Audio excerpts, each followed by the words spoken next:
kartais nustebina, iš tikrųjų, dar daug klientų perka tokius termometrus šaldytuvams,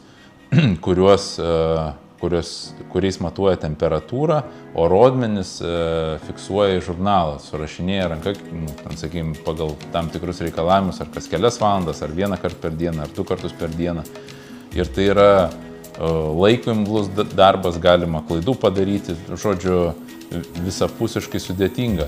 Kai tuo tarpu yra temperatūros registratoriai, kurie yra tokie patys termometrai, matuoja temperatūrą, gautus duomenis įrašinėja į vidinę atmintį ir esant reikalų, sakykime, tenai kartą per savaitę ar kartą per mėnesį, jungiate prietaisą į kompiuterį ir išsitraukite duomenis, visą ataskaitą. Tai tikrai patogus, laiką taupantis sprendimas.